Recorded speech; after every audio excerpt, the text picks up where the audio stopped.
자, 여러분 안녕하세요. 오늘은 우리 몸의 정수기와 같지만 망가지면 정말 큰일 나는 콩팥, 신장 건강에 대해 이야기해 볼까 합니다. 혹시 나는 괜찮겠지 하고 넘기고 있지는 않으신가요? 심하면 혈액투석까지 끔찍하죠? 미리미리 챙겨봅시다. 신장 기능 저하의 원인부터 증상, 그리고 예방법까지 지금부터 낱낱이 파헤쳐 드릴게요. 자, 그럼 신장이 대체 뭘 하는 녀석이냐? 신장은 우리 몸에서 혈액 속 노폐물을 걸러주는 아주 중요한 역할을 해요. 쉽게 말해 몸 안의 더러운 것들을 깨끗하게 청소해주는 필터인 셈이죠. 뿐만 아니라 수분과 전해질 균형을 유지해주고 혈압 유지, 적혈구 생성, 심지어 비타민 D를 활성화하는 능력까지. 완전 팔방미인이죠? 그런데 이 중요한 신장이 망가지면 몸에 노폐물이 쌓여 각종 문제가 발생할 수 있다는 거 생각만 해도 끔찍하죠? 자, 그럼 신장이 왜 망가지는지 그 원인부터 알아볼까요? 신장 건강 악화의 주요 원인. 첫 번째, 만성질환, 특히 당뇨병과 고혈압. 이 두 녀석은 신장의 가장 큰 적이라고 할 수 있어요. 당뇨병은 혈액을 끈적하게 만들어서 혈관을 손상시키고, 고혈압은 신장의 사구체라는 부분에 계속 압력을 가해서 망가뜨리거든요. 마치 수도관이 녹슬고 터지는 것과 같은 이치라고 생각하면 쉬울 거예요. 두 번째, 사구체 신염. 이름부터 뭔가 무시무시하죠? 신장의 사구체에 염증이 생겨서 손상되는 질환인데 혈뇨, 단백뇨, 부종, 심지어 고혈압까지 유발할 수 있다는 거. 세 번째, 유전적인 요인. 다낭성 신장 질환 같은 유전 질환도 신장 기능 저하의 원인이 될 수 있어요. 네 번째, 약물 남용. 진통제 같은 약물을 너무 많이 먹으면 신장이 망가질 수 있어요. 아프다고 아무 약이나 막 먹으면 안 된다는 거 아시겠죠? 다섯 번째, 요로 감염.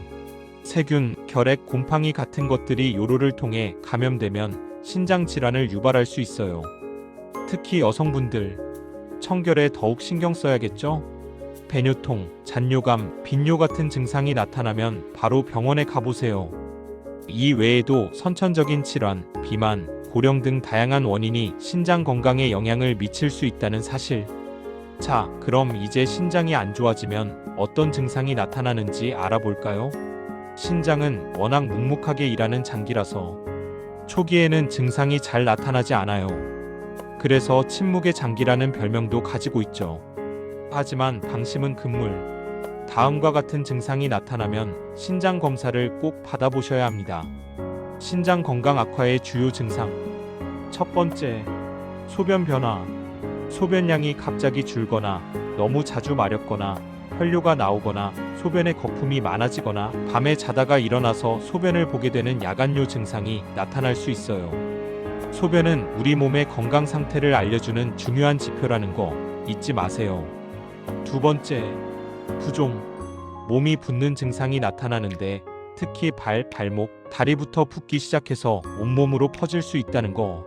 아침에 일어나서 얼굴이 퉁퉁 부어 있다면 의심해봐야 해요.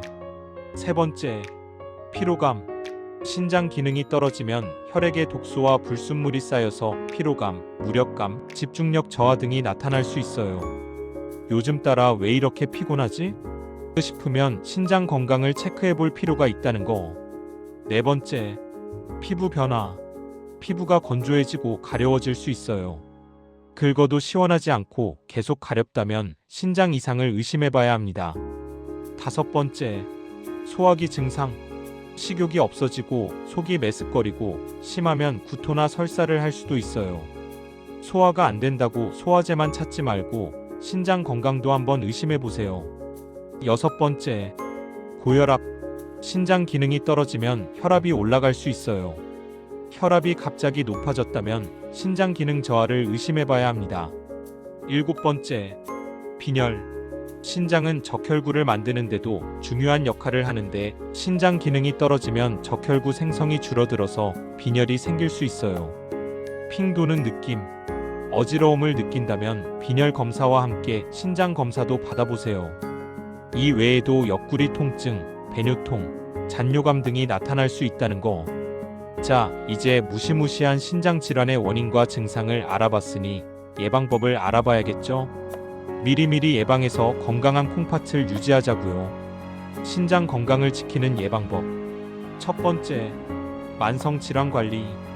당뇨병과 고혈압이 있다면 꾸준히 치료하고 관리하는 것이 정말 중요해요. 혈당과 혈압을 잘 조절해서 신장이 더 이상 나빠지지 않도록 관리해야 합니다. 두 번째, 건강한 식습관. 저염식단 나트륨 섭취를 줄여서 혈압 상승을 억제하고 신장의 부담을 줄여야 해요. 국물은 적게, 짠 음식은 멀리. 적절한 단백질 섭취. 단백질은 우리 몸에 꼭 필요하지만 너무 많이 먹으면 신장에 부담을 줄 수 있어요. 적정량을 섭취하는 것이 중요합니다. 칼륨 및 인 섭취 조절. 만성 콩팥병 환자는 칼륨과 인 배출 능력이 떨어지기 때문에 칼륨과 인이 많이 들어있는 음식을 제한해야 해요. 칼륨을 줄이려면 채소를 물에 담가 헹궈내거나 데쳐서 먹는 것이 좋답니다. 충분한 수분 섭취. 하루 1.5리터의 물을 꾸준히 마셔주는 것이 신장 기능을 돕는데 아주 중요해요. 목마르지 않아도 잊지 말고 물을 마셔주세요. 세 번째, 적정 체중 유지. 비만은 만성 콩팥병의 위험을 높이기 때문에 적정 체중을 유지하는 것이 중요해요. 꾸준한 운동과 건강한 식단으로 체중 관리를 해보세요. 네 번째, 규칙적인 운동. 꾸준한 운동은 혈압과 혈당 조절에 도움을 줘서 신장 건강을 지키는데 아주 효과적이에요. 다섯 번째, 금연 및 절주. 술과 담배는 신장 건강에 끊거나 줄이는 것이 좋습니다. 여섯 번째, 정기적인 검진. 정기적인 신장 기능 검사를 통해 신장 질환을 조기에 발견하고 치료하는 것이 중요해요. 특히 만성 콩팥병 가족력이 있거나 당뇨병, 고혈압 등의 위험 요인이 있다면 꼭 정기적으로 검진을 받으세요. 일곱 번째, 약물 복용 주의. 신장 기능에 영향을 줄 수 있는 약물, 진통제 등을 복용할 때는 반드시 의사 또는 약사와 상담 후 복용해야 해요. 여덟 번째, 요로 감염 예방. 청결한 위생 관리를 통해 요로 감염을 예방하는 것이 중요해요. 손을 깨끗이 씻고 샤워 후에는 물기를 잘 말리는 등 위생 관리에 신경 쓰세요. 자, 오늘은 우리 몸의 중요한 필터, 신장 건강에 대해 알아봤습니다. 신장 건강은 삶의 질에 정말 큰 영향을 미치기 때문에 평소에 건강한 생활 습관을 유지하고 정기적인 검진을 통해 신장 건강을 꼭 지키시길 바랍니다. 다음 시간에도 유익한 정보로 돌아올게요. 안녕.